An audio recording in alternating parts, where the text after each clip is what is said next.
The 42nd chapter of the book of Isaiah in the Bible clearly foretells the coming of an Arabian prophet, specifically Prophet Muhammad, peace and blessings be upon him.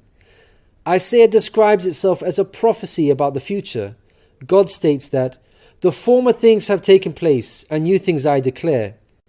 God starts the chapter by drawing our attention to a very special person that he will send. He describes this person as my servant, whom I uphold, my chosen one in whom I delight. At least 3 of the names of the Prophet Muhammad are mentioned: servant, chosen one, and in whom I delight. Isaiah is originally written in Hebrew. Arabic and Hebrew share a lot of common words because they are both Semitic languages.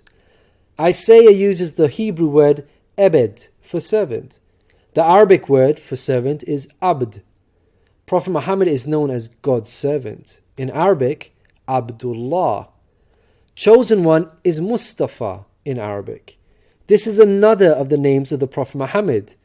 The one in whom God delights in shows that this person is beloved to God. Habibullah in Arabic, which means beloved of God, also happens to be one of the Prophet Muhammad's names.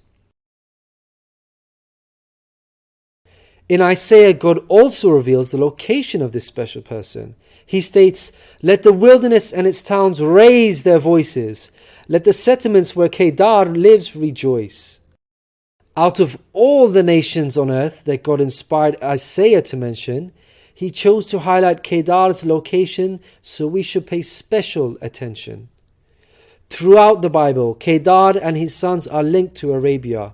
For example, the book of Ezekiel tells us that Arabia and all the princes of Kedar were your favorite dealers in lambs, rams, and goats. In these they did business with you. In Isaiah, God goes on to narrow the location down further to a specific city within Arabia. He states that the people of Selah should sing for joy. Let them shout from the mountaintops. The place Selah pinpoints the exact location in Arabia. The place being spoken of is the city of Medina in Saudi Arabia, because Selah is the name of a famous mountain in Medina. Medina was the city of the Prophet Muhammad. An important point worth mentioning is that historically we know there was a presence of various Jewish tribes in Medina before the advent of the Prophet Muhammad. Both Jewish historians and Islamic history records this fact. The question then arises, why were there numerous Jewish tribes within Medina? The answer is that the learned Jews were aware of this prophecy in Isaiah and were anxiously awaiting the coming of a new prophet. Islamic history records the fact that whenever a dispute arose between the Jews and the Arabs in Medina, the Jews used to taunt their pagan Arab neighbors by saying, "When our prophet arrives, we shall obliterate you." The Quran also affirms this. God says, "Is it not a sign to them that the learned men of the children of Israel knew it as true?" In Isaiah, God informs us that the special person will bring something new. Mankind is told that we will sing to the Lord a new song, His praise from the ends of the earth. The statement "a new song" means a new law, a new way of worship. This is exactly what Islam represents. The emphasis on the new song here is singing the praise of God all over the earth. The Quran opens with the statement, "Praise be to God, Lord of the worlds," and is recited by Muslims all over the world during prayers every day. The new song cannot refer to Jesus because he did not bring about anything new. Rather, he confirmed the law of Moses that was already there. In the Gospel of Matthew, Jesus said, "Think not I am come to destroy the law or the prophets. I am not come to destroy, but fulfill." Jesus obeyed and followed the law of Moses throughout his life. Jesus didn't sing a new song. He sang the same song of Moses, the Torah. Moreover, the disciples of Jesus also followed the law of Moses, even after Jesus departed. In the book of Acts, we are told that the disciples looked to the Torah for guidance. For the law of Moses has been preached in every city from the earliest times. In Isaiah, God emphasizes the universal mission of the coming person by mentioning that he will be made a covenant for the people and a light for the Gentiles. Gentiles means non-Jews. The Quran confirms the Prophet Muhammad, peace be upon him, was sent to the whole of mankind, Jews and Gentiles alike. In the Quran, God tells us, "We have sent you, O Prophet, as a bearer of glad tidings and a warner for the whole of mankind, but most people have no knowledge." The verse in Isaiah cannot apply to Jesus, because in the Gospel of Matthew, Jesus said, "I was sent only to the lost sheep of Israel." In Isaiah, God further states that he will lead the blind by ways they have not known. Along unfamiliar paths I will guide them. The pagan Arabs at the time of the Prophet Muhammad fit this description perfectly, because they had not been sent a messenger prior to Muhammad. The Quran bears witness to this. God states that Muhammad was sent to warn a people to whom no warner has come before. The verse in Isaiah cannot apply to Jesus, because his people, the Israelites, had already received a multitude of prophets from God.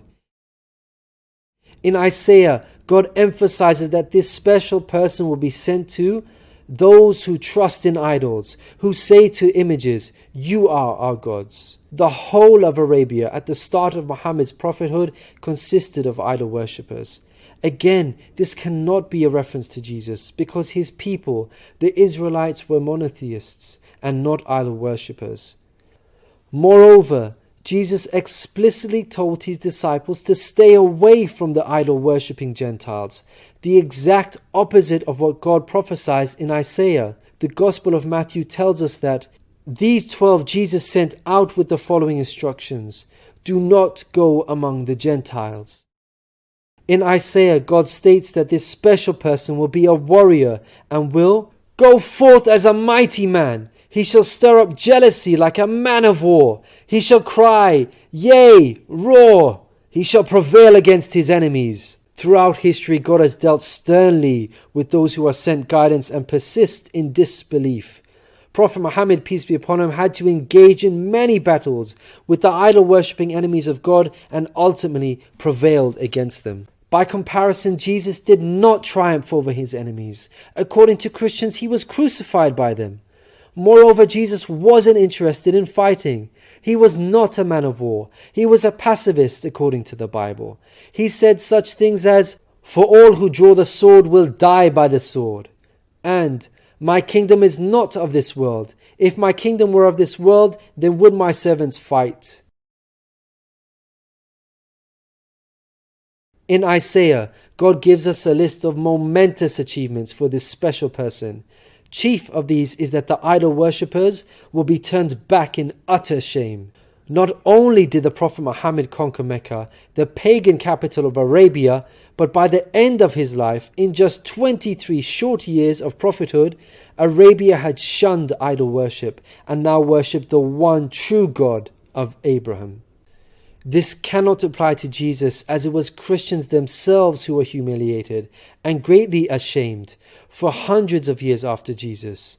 They were persecuted at the hands of the Roman Empire, who were idol worshippers. They executed some of the apostles of Jesus, such as Peter and Paul. Christians were tortured and even fed to the lions. Finally, Isaiah closes with an admonishment from God. "Hear, you deaf. Look, you blind, and see. You have seen many things, but you pay no attention. Your ears are open, but you do not listen. Which of you will listen to this or pay close attention in time to come?" It seems clear that the deaf and blind God is talking about in this verse are those who reject Prophet Muhammad, peace be upon him. Who among you will heed God by acknowledging him? Who will listen and pay close attention in time to come? الذين يتبعون الرسول النبي الأمي الذي يجدونه مكتوبا عندهم في التوراة والإنجيل يأمرهم بالمعروف